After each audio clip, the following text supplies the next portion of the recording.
उनको ही सब याद करते हैं, दूसरे तो बाकी सब दुख देने वाले हैं। इतनी अच्छी बात बाबा बताते हैं, नशा चढ़ता है इस बात का।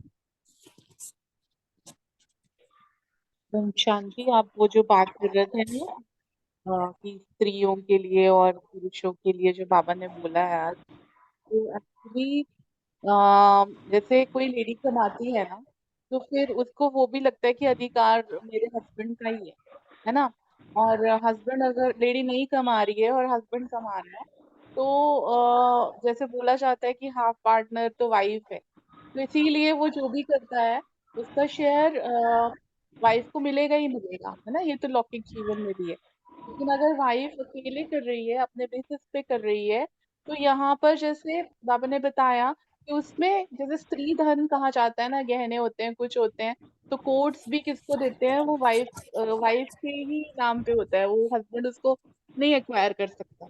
इसी तरह से लेडी जब खुद कमा के अगर बाबा के उसमें लगा रही है, तो उसके हस्बैंड का उसमें कोई शेयर नहीं है। बाबा ने इस तरह से बताया है। ओम शांति। ओम शांति। यार एक बहुत अच्छी बात लगी जब आज मुरली में कि ज्ञान का एक एक वर्षन लाखों रुपए का है। शास्त्रों में कोई ज्ञान के वर्षन नहीं है। तुमको तो रत्न मिलते हैं जिससे तुम 21 जन्म के लिए साहूकार बनते हो हम बच्चे। अभी संगम युग पर ही तुम सबसे ऊंचे हो। कितनी अच्छी बात बाबा ने बताई आज, खुशी की।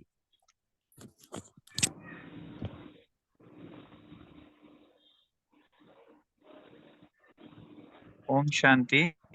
जैसे आज का रोमा बहन जो भी कारण से नहीं आ रही, आइडिया नहीं भेजी है जो भी है, पर हम सब की ना जैसे अव्यक्त मुरली में लाइन लगती है, यहाँ भी लाइन लगनी चाहिए। मैंने रिवाइज करानी है, मैंने रिवाइज करानी है। एक दिन चांस लेके तो देखो, अपना तो ऑक्यूपाइड रहता है, अदरवाइज इसमें भी इक्वलेंट रस है। हाँ तो जब तक नहीं आ रही उमा रुमा बहन मेरे को दे दो, मैं करा करूँ, नहीं मैं कर नहीं, दूंगी। वैसे भी 5 मिनट तो कोई भी करा सकता है, वो कराएं 10 मिनट 5 मिनट, आप कराओ, कोई भी कराओ, देना नहीं है, अपने आप बांट लो। ठीक है।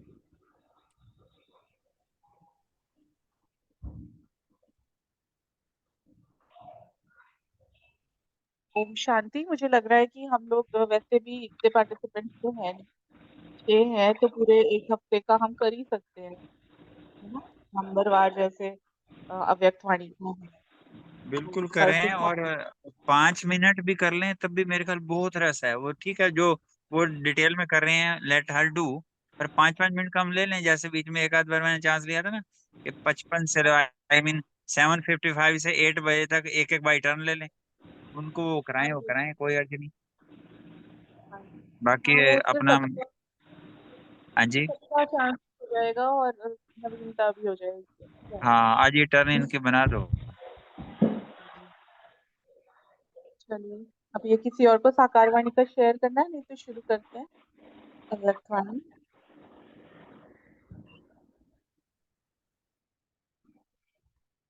बाबा को एक मिनट याद करते हैं।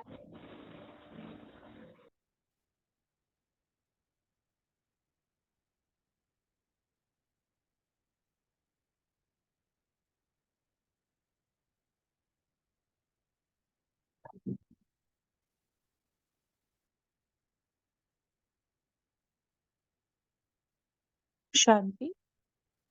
2 मुरलियां थी आज। एक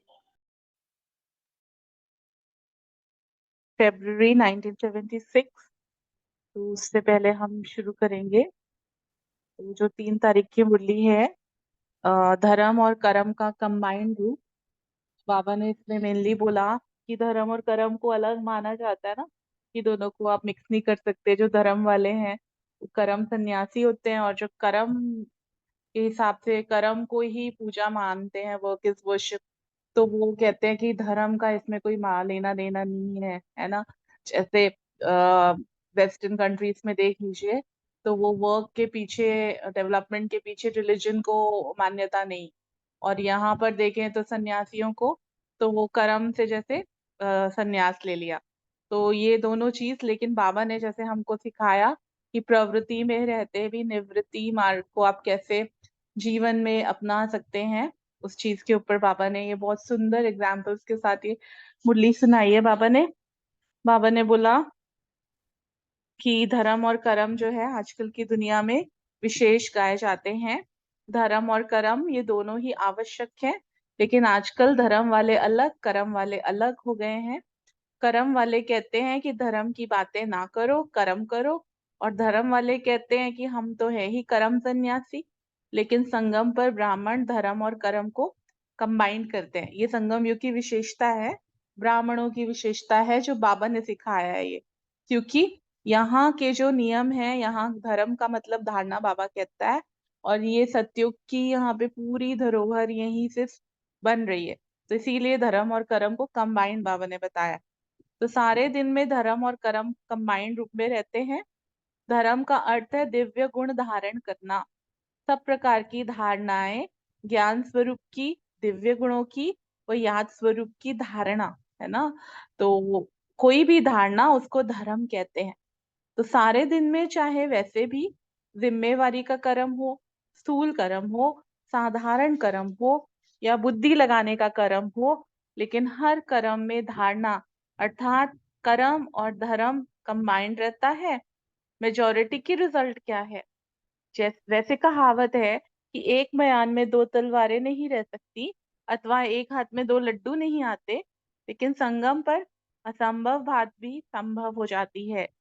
यहाँ एक ही समय में दोनों बातें साथ साथ हैं, धर्म भी हो और कर्म भी हो, इसका ही अभ्यास सिखलाते हैं। तो संगम युग विशेष युग है। इसलिए विशेष है क्योंकि जो जो विशेषताएं और युगों में नहीं हो सकती, वह सब विशेषताएं संगम पर होती हैं। इसलिए इसको विशेष युग कहते हैं। तो जो इस बात के कंबाइंड रूप के अभ्यासी हैं, वही कंबाइंड रूप संगम का बाप और बच्चा, और प्रारब्ध का श्री लक्ष्मी और श्री नारायण, इन दोनों के कंबाइंड रूप के अनुभवी बन सकते हैं, व अधिकारी बन सकते हैं, है ना। बाबा ने यहाँ पे कितना सुंदर से बताया कि संगम पर बाप और बच्चे का माइंड रूप, और प्रालब्ध में लक्ष्मी नारायण का। तो वो अनुभव अधिकारी यहीं पे बन सकते हैं, क्योंकि ये विशेष युग में हमको बाबा ने आदि मध्य अंत का ज्ञान दिया है। तो दोनों ही साथ साथ रहते हैं। मेजॉरिटी का रहता है अथवा नहीं, क्या रिजल्ट समझते हो?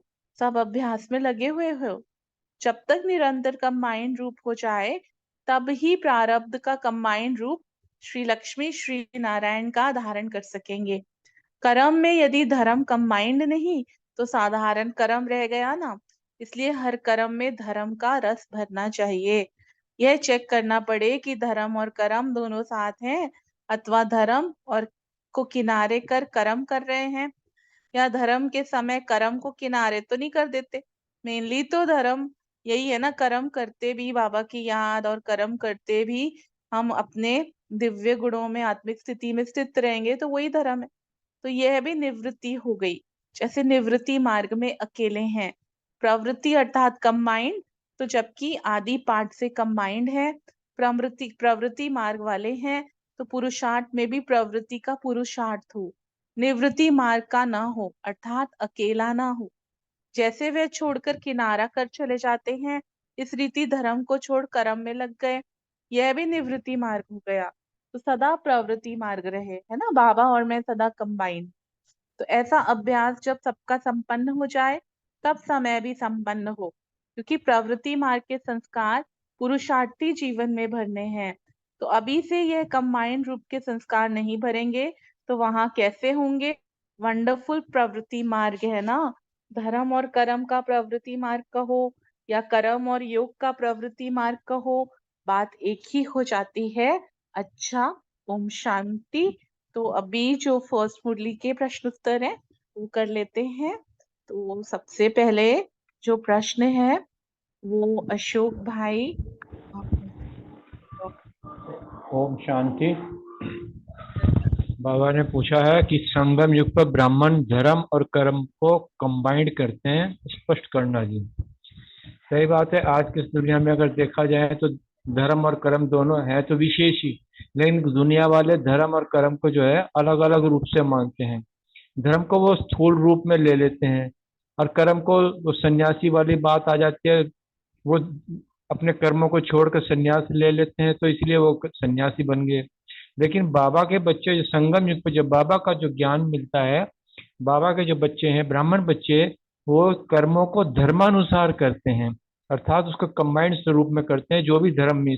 बाबा ने ये इस ज्ञान की बहुत बड़ी खूबसूरती है कि बच्चे जो है कोई भी जब कर्म करते हैं तो धारणा युक्त मूर्त बंद काम करते हैं। ना तो वो सन्यासियों की तरह कुछ छोड़ते हैं, और ना ही जो है प्रवृत्ति मार्ग में रहते हुए भी किसी भी कर्म में, किसी भी संबंध में लिपायमान नहीं होते। ये इसकी खूबसूरती है इस ज्ञान की। बाबा को जो ज्ञान बच्चों को दिया है, उनको धर्म की जो पहचान है, धर्म की जो परिभाषा है, वो बहुत स्पष्ट रूप से बाबा ने समझाई है। धर्म अर्थात दिव्य गुणों को धारण करना है, चाहे वो ज्ञान स्वरूप की हो, दिव्य गुणों की हो, याद स्वरूप की धारणा हो, कैसी भी धारणा हो, वो धर्म होती है। तो इसलिए बाबा के बच्चे स्थूल रूप का कर्म हो या जिम्मेवारी का कर्म हो या साधारण कर्म हो, किसी भी प्रकार का कर्म हो, तो बाबा की याद में रहते हुए अर्थात धर्मानुसार, धर्म को आगे रखते हुए धर्मानुसार वो अपने हर कर्म को करते हैं। इसलिए बाबा ये है कि धर्म और कर्म का संबाइंड रूप जो है केवल संगम युग पर ही ये ज्ञान मिलता है। ओम शांति। ओम शांति। थैंक यू अशोक भाई। रूमी बहन और सुरेश माता जी दोनों नहीं है, तो रजनी बहन, रितु बहन, आप सेकंड और थर्ड दोनों को टच करिए। संगम युग विशेषताओं का युग है और प्रवृत्ति और निवृत्ति के बारे में क्या समझाया है।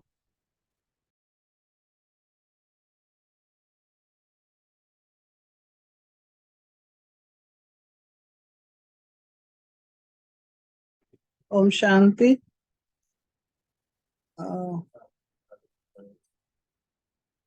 अच्छा मैम, अभी मैं ना थोड़ा सा वो हो रही थी इधर, आपने मेरे को संबोधन किया था। हाँ, मैंने बोला कि वो सुरेश माता जी, रूमी बहन दोनों नहीं हाँ आए जी, हैं आज। ठीक है, कोई सेकंड बात। को भी और आप स्पष्ट ठीक, करिए, ठीक है, को भी ले ठीक। लीजिए। हाँ, मैं कर देती हूँ, कोई बात नहीं। संगम युग विशेषताओं का ही युग है। ओम शांति। बाबा ने यहाँ ये कहा है कि संगम युग में जो है धर्म भी और कर्म भी, हमें ना बाबा ने ये दोनों चीजें सिखाई हैं। धर्म क्या है और कर्म कैसे करना है।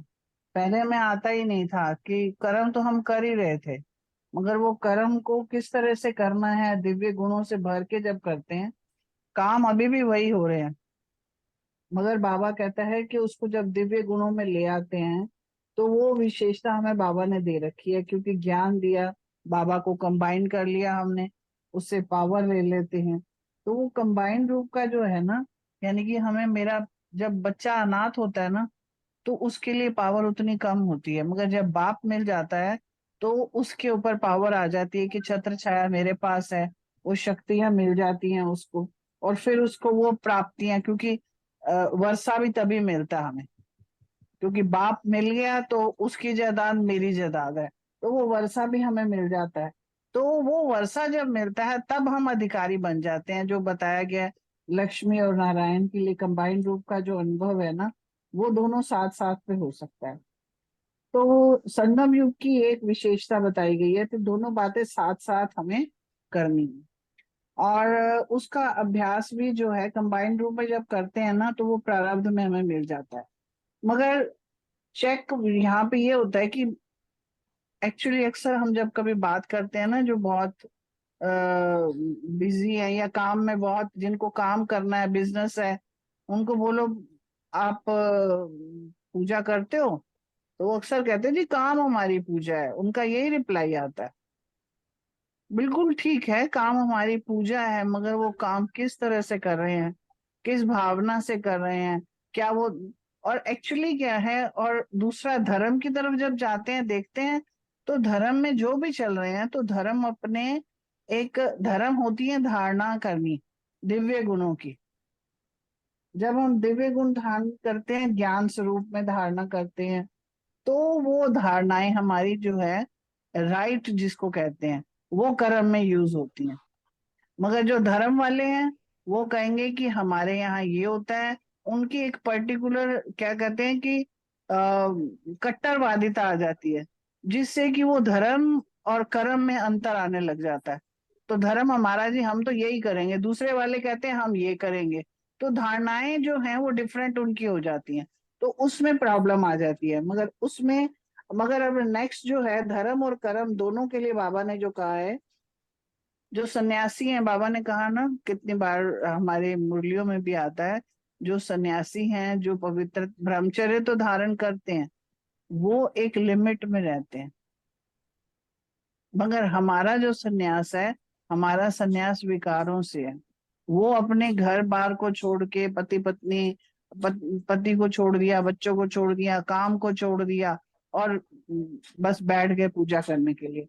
मगर बाबा ने हमें ये कहा है कि प्रवृत्ति कंबाइंड जो हमें करना है, वो पार्ट जो है प्रवृत्ति मार्ग वाले हैं, जो पुरुषार्थ में भी प्रवृत्ति का पुरुषार्थ हो और निवृत्ति मार्ग का नहीं होना चाहिए, अर्थात अकेले नहीं होना चाहिए। तो दोनों कामों को जब हम बैलेंस करके चलते हैं, चाहे वो धर्म है चाहे वो कर्म है, उसका कंबाइंड रूप जब करते हैं ना, वो संस्कार जब भर जाते हैं हमारे अंदर, तो फिर प्रवृत्ति मार्ग है ये। अगर हम सिर्फ कर्म कर रहे हैं, किनारा कर लिया, तो भी हमारी प्राप्तियां कम होती हैं। और ऐसे ही निवृत्ति में भी और प्रवृत्ति में ही अंतर है, जबकि दोनों का बैलेंस करके हमें करना है। क्योंकि आज मेरा ध्यान कहीं और जा रहा है, मैं ठीक से क्लियर नहीं कर पा रही। मगर प्रवृत्ति और कोई और भी इसमें कर सकता है, क्योंकि कोई आए हुए हैं, मैं जरा उसी में ध्यान जा रहा है। तो प्रवृत्ति और निवृत्ति का हमारे जो अब संगम युग में है, संगम का मतलब ही यही है कि इन दोनों को मिलाकर बेस्ट दिव्य गुणों को धारण करके जो हम कर्म करेंगे, वो श्रेष्ठ होगा और प्राप्तियां भी श्रेष्ठ होंगी। ओम शांति। हाँ जी, बहुत अच्छा बताया रजनी बहन ने। ओम शांति। कि जैसे बताया ना कि संगम युग में जो मतलब असंभव चीज भी संभव हो जाती है। यहाँ एक ही समय में दोनों बातें साथ साथ है, धर्म भी और कर्म भी। बाबा कह रहे हैं कि इसलिए ये युग जो है संगम युग विशेष युग है। इसलिए विशेष है क्योंकि जो जो विशेषता युगों में नहीं हो सकती, वो संगम युग पे हमें मिलती है। इसलिए इसको विशेष युग कहते हैं। तो जो इस बात के कंबाइंड रूप में अभ्यासी है, मतलब बाबा और बच्चों का जो कंबाइंड रूप है उसमें है, तो कंबाइंड रूप संगम का और बाप और बच्चे का, तो प्रारब्ध का फिर श्री लक्ष्मी नारायण बनता है। तो इन दोनों के कंबाइंड रूप के अनुभवी बन सकते हैं, वही अधिकारी बन सकते हैं। फिर जैसे निवृत्ति प्रवृत्ति मार्ग का मैंने बताया, क्योंकि मुझे थोड़ा समझ नहीं आ रहा था आज, मैंने बहुत इस पर मंथन किया तो मुझे ठीक से क्लियर नहीं हुआ था। तो यही बताया ना कि वही जो सन्यासी होते हैं वो पुरुषार्थ भी करते हैं, लेकिन वो जो है अकेला रहना पसंद करते हैं, अकेला घर वर छोड़ देते हैं, प्रवृत्ति मार्ग में नहीं रहते हैं। जैसे हम हैं प्रवृत्ति अर्थात कंबाइंड, तो जबकि आदि पार्ट से कंबाइंड है। प्रवृत्ति मार्ग वाले तो पुरुषार्थ में प्रवृत्ति का पुरुषार्थ हो, निवृत्ति मार्ग ना हो, मतलब अकेला ना हो। तो जैसे वे छोड़कर किनारा करने चले जाते हैं, इसी रीति धर्म को छोड़कर कर्म में लग जाते हैं। मतलब वो कर्म को धर्म समझ लेते हैं कि ये मेरा वो है। तो यह भी निवृत्ति मार्ग हो गया। तो सदा प्रवृत्ति मार्ग रहे, ऐसा अभ्यास जब सबका संपन्न हो जाए, तब समय भी संपन्न हो। क्योंकि प्रवृत्ति मार्ग के संस्कार पुरुषार्थी जीवन में भरने हैं हमें। तो अभी से कंबाइंड रूप के संस्कार नहीं बनेंगे तो वहां फिर कैसे होगा सतयुग में। तो यही बाबा कह रहे हैं कि वंडरफुल है प्रवृत्ति मार्ग है, धर्म और कर्म का प्रवृत्ति मार्ग हो या कर्म या योग का प्रवृत्ति मार्ग हो, बात एक ही हो जाती है। ओम शांति। ओम शांति, थैंक यू। एक लाइन में ऐड करना चाहूंगा इसमें कि प्रवृत्ति मार्ग मतलब मीन्स भाई कंबाइंड, और दूसरी जैसे बाबा कमेंट, तो जो भी जो होता है ना धारणाओं वाली बातें हैं, सारे सारे गुण जो हैं, जब हम हर कर्म में वो प्लस करते हैं तो हमारे ना कर्मों का जो रिजल्ट आता है वो श्रेष्ठ और शुद्ध आता है, क्योंकि वो गुण होते हैं ना, सारी चीजें आती हैं। बस यही है मतलब बेसिकली, तो उसको साथ रखेंगे वो चीजें आएंगी, और ये पूरे दिन भर का ही अभ्यास है। ओम शांति। ओम शांति। छोटी सी बात और में, हम जो इस संगम युग पे जो पुरुषार्थ करते हैं, सतयुग में जो है लक्ष्मी और नारायण आदि प्रवृत्ति मार्ग वहीं से शुरू होता है। तो संगम युग पर ही हम उसका अभ्यास करते हैं। तभी जो है मतलब ये अगर देखा जाए तो आदि जो धर्म है वो प्रवृत्ति मार्ग ही है, वहीं से चलता है। ये तो द्वापर में आके जो संन्यास कर्म अलग हुआ है। ओम शांति। ओम शांति। एक्चुअली बाबा ने इसमें बोला है संगम पर बाप और बच्चे कंबाइंड।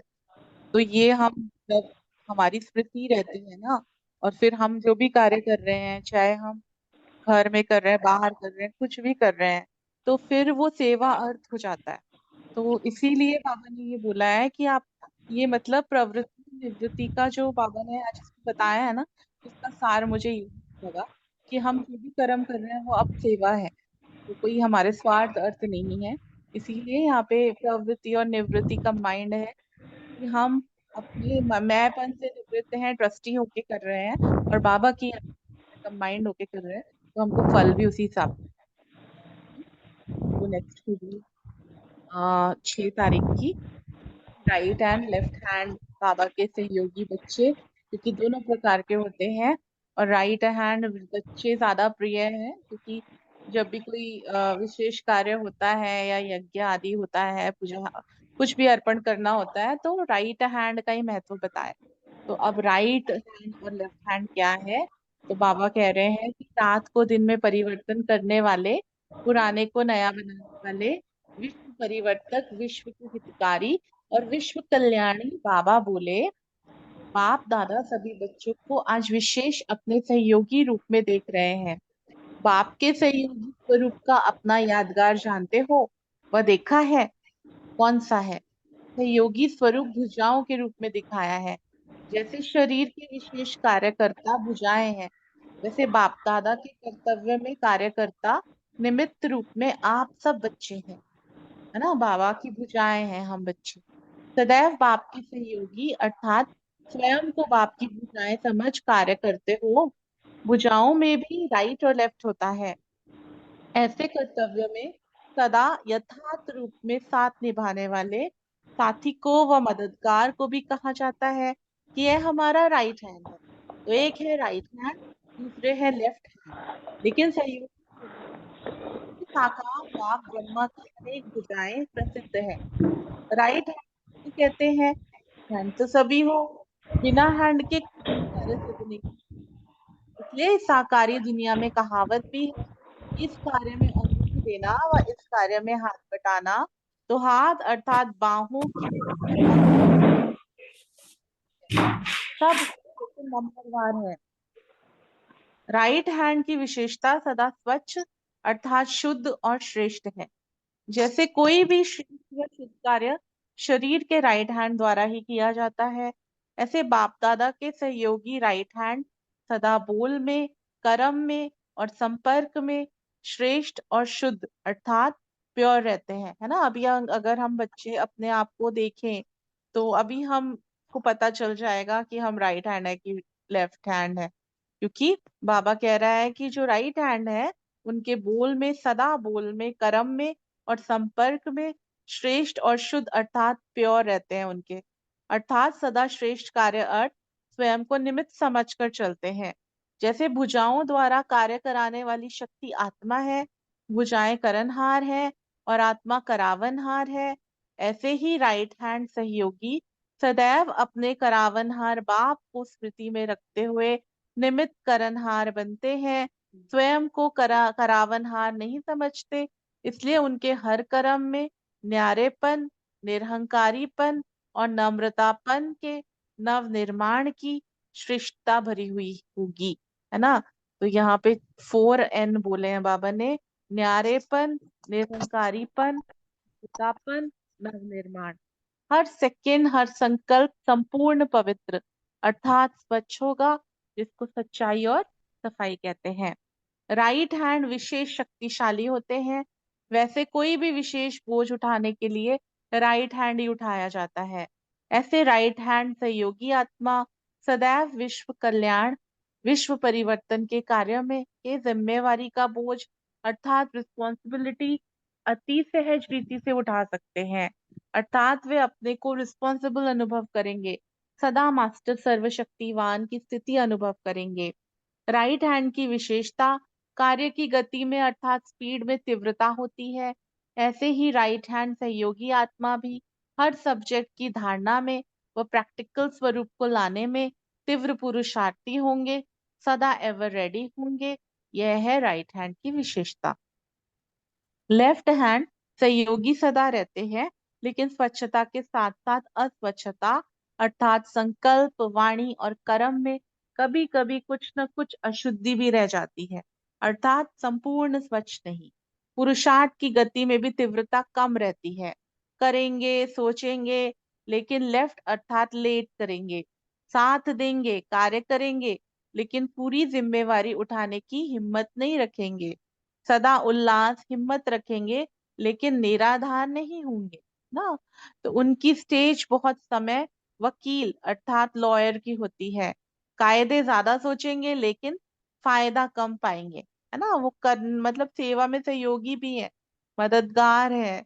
हाँ, बाबा का कार्य करने का उमंग उत्साह भी है, लेकिन कोई ना कोई आधार, कोई सहारा लेके चल। स्वयं स्वयं के जस्टिस नहीं बन सकेंगे। हर छोटी बात में भी फाइनल जजमेंट के लिए जस्टिस की आवश्यकता अनुभव करेंगे। राइट हैंड लॉफुल है, जस्टिस है, लेकिन लॉयर नहीं। अब अपने को चेक करो कि राइट हैंड हो या लेफ्ट हैंड, लॉयर हो या लॉफुल हो। बाप दादा के तो दोनों ही सहयोगी हैं। सदा अपने को सहयोगी समझने से सहज योगी बन जाएंगे। करावनहार बाप दादा के निमित्त करनहार समझकर चलने से सदैव निश्चिंत और हर्षित होंगे। तो आज बाप दादा अपने सहयोगी भुजाओं को देख रहे हैं। भुजाएं तो सभी हो ना, सभी के दिल में यह शुभ संकल्प सदा रहता है कि हम सब विश्व नव निर्माण करने वाले विश्व परिवर्तक हैं। विश्व के परिवर्तन के पहले स्वयं का संपूर्ण परिवर्तन किया है। जितना स्वयं के परिवर्तन में कमी होगी, उतना ही विश्व परिवर्तन की गति कम होगी। स्वयं के परिवर्तन से ही समय का परिवर्तन कर सकेंगे। स्वयं को देखो तो समय का मालूम पता ही पड़ जाएगा। परिवर्तन के समय की घड़ी आप हो, तो स्वयं की घड़ी में टाइम देखो। सारे विश्व का अर्थात सर्व आत्माओं का अटेंशन अब आप निमित्त बनी हुई समय की घड़ी पर है कि अब और कितना भक्त सर्व आत्माएं हमारी संपूर्णता की वेट कर रही हैं। तो इसीलिए इस पुरानी दुनिया के समय को समाप्त करने के निमित्त स्वयं को समझते हुए स्वयं को संपन्न बनाओ। समझा? अच्छा, ऐसे विश्व परिवर्तक, रात को दिन में परिवर्तन करने वाले, पुराने को नया बनाने वाले, बाप दादा के श्रेष्ठ सहयोगी अर्थात सदा सहज योगी, ऐसे सदा विश्व के हितकारी, विश्व कल्याणी श्रेष्ठ आत्माओं को बाप दादा का याद प्यार और नमस्ते। हम रूहानी बच्चों की रूहानी बाप दादा को दिल व जान सिक व प्रेम से नमस्ते, नमस्ते, नमस्ते। शुक्रिया बाबा। अभी इसके क्वेश्चन आंसर्स लेते हैं। तो सबसे पहले प्रीति बहन और विनीता बहन के लिए है, साकार में ब्रह्मा की अनेक भुजाएं क्यों प्रसिद्ध हैं? ओम शांति। बाबा ने जैसे आज बताया ना कि सहयोगी स्वरूप भुजाओं के रूप में दिखाया गया है। जैसे शरीर का सब काम जो करते हैं हम लोग भुजाओं से ही तो करते हैं। वैसे भगवान के कर्तव्य में भी हम सब बच्चे, करण करावनहार बाबा, लेकिन हम सब निमित्त, बाबा के सहयोगी। जैसे पंजाबी में भी एक कहावत होती न थी ना कि भरा भरा बावा होती है, तो बहन भाइयों का मतलब आपस में सहयोग होना चाहिए। तो वही बात आ रही थी कि हम सब बाबा के बच्चे बहन भाई हैं, सहयोगी हैं बाबा की, स्व कल्याण से विश्व कल्याण करने के लिए। तो वही सदैव भगवान के सहयोगी बनकर और स्वयं को भगवान की भुजाएं समझकर काम करें। भुजाओं में भी राइट और लेफ्ट होता है, तो बाबा ने आज राइट और लेफ्ट का पूरा मुरली में क्लियर करा है।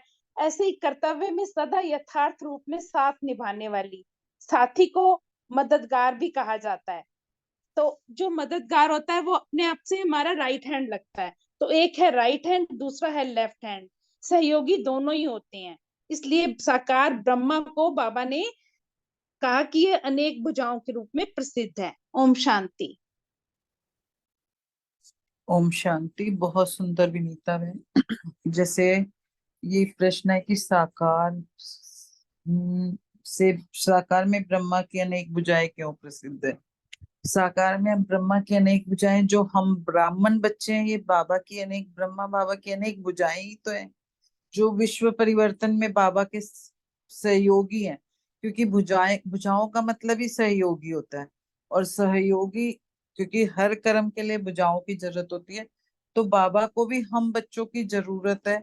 हमें जिस तरह अपना कल्याण करना है, बाबा कह रहे स्व कल्याण से विश्व का कल्याण करना है, तो बाबा के हम अनेक भुजाओं के रूप में।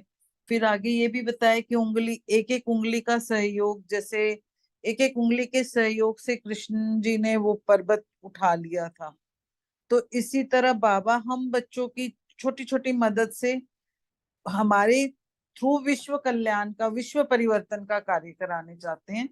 तो इसलिए बाबा, ब्रह्मा बाबा साकार में जो है हम अनेक भुजाओं के रूप में प्रसिद्ध है, और बाबा सहयोगी भी हमें कह रहे हैं क्योंकि हम मददगार हैं। तो वो दो हैंड्स तो हैं ही, राइट और लेफ्ट। ओम शांति। Thank you. ओम शांति। राइट हैंड की विशेषता था नेक्स्ट क्वेश्चन। तो राइट हैंड की हम सब जानते हैं, जो दान पुण्य किया जाता है तो राइट हैंड से किया जाता है। और कोई भी देखो, राइटियस जब होता है, राइटियस दुनिया में जाते हैं हम, तो राइटियस कर्म करने के लिए राइट हैंड की जरूरत होती है। तो उसका नाम ही राइट हैंड है, सब कुछ ठीक ठाक करने वाला। तो इसलिए आप बोलते हैं, इसका पहला तो इसका विशेषता यही है कि ये श्रेष्ठ कर्म होता है इससे, और शुद्ध स्वच्छ पवित्र कर्म होता है। और दूसरा जो बाबा ने बताया इसमें ये है कि उसमें 3-4 गुण जो बताया कि न्यारापन, निरंकारिता भी होता है, और नम्रतापन, नव निर्माण, है ना। कोई भी कर्म करते हैं हम, संकल्प भी करते हैं, प्रोमिस भी करते हैं, तो सब राइट हैंड करके करते हैं, राइट हैंड को आगे बढ़ा के। तो निर्माणता, निरंकारिता, लेफ्ट हैंड बढ़ाने से, अब हाथ मिलाते भी देखो राइट हैंड से ही मिलाते हैं, लेफ्ट हैंड मिलाते नहीं हैं। तो ये राइट हैंड का यही है कि राइट हैंड स्वच्छ और संपूर्ण पवित्र होता है। और विशेष राइट हैंड में ज्यादा शक्ति होती है, कोई भी कर्म करते हैं पहले राइट हैंड अपने आप बढ़ा देते हैं। तो इसलिए राइट हैंड शक्तिशाली होता है। वजनदार चीज उठाना हो तो राइट हैंड को काम में लेते हैं। तो राइट हैंड है प्रॉपर सहयोगी आत्मा, विश्व कल्याणकारी आत्मा। तो क्योंकि ये जिम्मेवारी लेने वाला है ना, राइट हैंड को बुलाता है राइट हैंड, है ना। ये राइट राइट राइट राइट, है ना, हमेशा राइट ही बोलते हैं। तो जिम्मेवारी देते हैं, जवाबदारी जो होता है राइट हैंड का ज्यादा होता है। तो राइट हैंड की हमेशा बोलते हैं, राइट हैंड का स्पीड भी बहुत तेज होता है। भाई देखिए हम लिखते हैं, है ना, तो हम, हालांकि हमारा तो हैबिचुअल है राइट हैंड लिखना, लेकिन राइट हैंड में कोई भी कर्म करते हैं, सीखना भी सीखते हैं तो राइट हैंड से करने से लेफ्ट हैंड से पहले राइट हैंड बहुत जल्दी चलता है। तो इसलिए राइट हैंड का भी जो स्पीड है वो भी फास्ट है। ये है राइट हैंड की विशेषता, बाबा ने इसमें बताया। ओम शांति। ओम शांति। बहुत सुंदर भाई साहब। हम लेफ्ट हैंड का बता ही तब पाएंगे जब हम राइट हैंड को अच्छे से समझेंगे। मैं, अपना प्रश्न है कि लेफ्ट हैंड क्या करते हैं, जज करो कि हम राइट हैंड हैं या लेफ्ट हैंड। बहुत सुंदर। क्योंकि जैसे बाबा कहता ना कि भाई माया की भी पहचान होनी चाहिए, तो लेफ्ट का पता होएगा तो हम राइट की तरफ बढ़ेंगे। तो वंडरफुल बात तो ये है कि बाबा का हर बच्चा राइट हैंड हो लेफ्ट हैंड हो वो सहयोगी है। पर यहाँ थोड़ा सा ये फर्क पड़ जाता है कि बाबा जो सदा सदा चाहता है ना, यहाँ वो सदा वाली बात नहीं होती, और संपूर्ण चाहता है, संपूर्ण नहीं होती। जैसे स्वच्छता की बात भी लें तो वो सदा नहीं रहती, बीच में कुछ ना कुछ मिक्सचर आ जाता है। ऐसे ही जो पुरुषार्थ की गति, जैसे आज के वरदान से भी ले लेना कि हर पल नवीनता करने वाला है, हर क्षण में ना नवीनता और चढ़ती कला हो। तो आई मैंने वो पुरुषार्थ की वो तीव्रता की गति उतनी होती है, करेंगे कराएंगे, देखेंगे करते हैं बना लेते हैं, संडे से करेंगे वो करेंगे। तो आई मीन उसमें कहीं ना कहीं जो बोलते हैं ना अलबेलापन जिसको बोलते हैं, वो लेट कर देते हैं। फिर आगे ये भी है कि वो साथ तो देते हैं, साथ भी देंगे, कार्य भी करेंगे, पर वो जिम्मेवारी जो पूरी एक्सपेक्टेशन होती है ना, वो पूरी नहीं कर पाते। मतलब साथ देने में तो ठीक है, सारी चीज की बात है, जिम्मेवारी में थोड़ा सा वो करते हैं। उनमें उमंग उल्लास भी होएगा, पर उनको आधार चाहिए कि ग्रुप का प्रोग्राम बने या ये साथ हो या किसी भी तरीके से आधार चाहिए उनको। बिना आधार के उनको करना ना, और उनकी स्टेज को भी चेक करो ना, वकालत में हर चीज को ना जस्टिफाई करते रहेंगे, जस्टिफाई करते रहेंगे। कहते हैं ना, खुद के जज नहीं बन पाते तो उसके लिए फिर वो दूसरी जगह जाता है, जबकि वो ऐसे करते हैं। और इन सब चीजों को देखने के बाद, राइट और लेफ्ट को देखने के बाद और सम को देखने के बाद, ये लगता है कि राइट कम और लेफ्ट हम ज्यादा है। पर थोड़ा सा ये अपने में संतुष्टता है कि फिर भी हम राइट की तरफ बढ़ रहे हैं, तो उस राइट बन जाएंगे। ओम शांति। शुक्रिया सर। ओम शांति। अगला प्रश्न है, स्वयं के परिवर्तन में कमी होगी तो उससे क्या होगा। सभी ने भुजाओं का तो बता ही दिया कि भुजाओं का कैसे है। भुजाएं है विश्व के नव निर्माण की, वो है विश्व परिवर्तक है। और अगर विश्व परिवर्तन कब होएगा, जब हम सब स्वयं का परिवर्तन करेंगे। और अगर हमारे स्वयं के परिवर्तन में कमी रहेगी तो नेचुरल है कि हम विश्व परिवर्तन में कैसे कर, तो हमारी विश्व परिवर्तन की भी गति कम होएगी। और अगर हमारा खुद में परिवर्तन कर पाएंगे तो ही हम समय को परिवर्तन कर पाएंगे। तो हमें खुद को ही देखना है कि जब हम खुद को देखेंगे ना, तभी हमें समय का स्वतः ही मालूम पड़ जाएगा। और जो परिवर्तन का समय की घड़ी है वो हम खुद है। तो हमें तो सारे विश्व का परिवर्तन करना है। तो जो विश्व की आत्माएं, उन सब का ना टेंशन हमारी तरफ ही है, क्योंकि हम समय की घड़ी बने हुए। हम अपने आप को कितना परिवर्तन करते हैं, हम अपने आप को जितना परिवर्तन करेंगे तो उस हिसाब से पता चलेगा कि कितना समय रहा हुआ है इस पुरानी दुनिया के समाप्त होने में। और जब हम पुरानी दुनिया के समाप्त करने के निमित्त बने हुए हैं, तो हमें स्वयं को परिवर्तन करना है, स्वयं को समझना है और स्वयं को सब संपन्न बनाना है। तभी हम विश्व परिवर्तन करने में सहयोगी होंगे, और तभी हम स्वयं का पहले परिवर्तन करेंगे, तभी हम विश्व का परिवर्तन कर पाएंगे, समय का परिवर्तन कर पाएंगे। ओम शांति। थैंक यू बाबा, थैंक यू परिवार।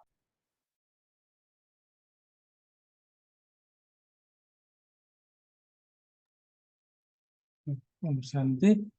फिर कल साकार मुरली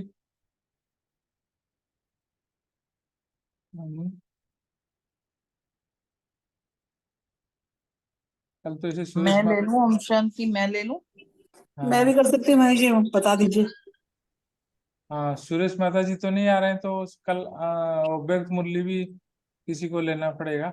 मैं कर लूंगी, व्यक्ति या साकार कोई भी दे दो।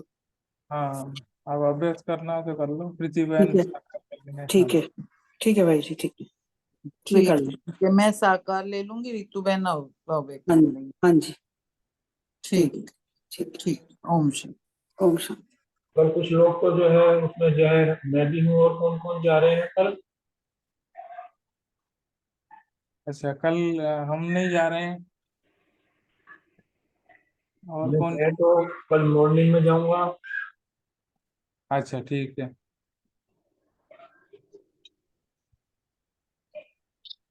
ओम शांति। भाई साहब, एक चीज और ये निकल के आई है कि एक ना छोटी सी प्रैक्टिस, जैसे उस दिन बोल की थी, आज धर्म कर्म की थी, ऐसे मुरली से पढ़ के वो डाल देना तो दिन भर टेंशन काफी रहती है ना भाई। आज हम हर कर्म करते हैं, धर्म का ध्यान रखते हैं, संडे को सब बोल पे विशेष ध्यान रखें।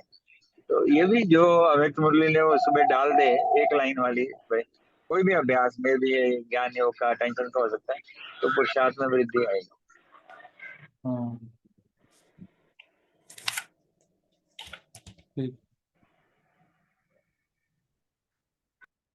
अभी बाबा को याद करते हैं, फिर एंड करते हैं।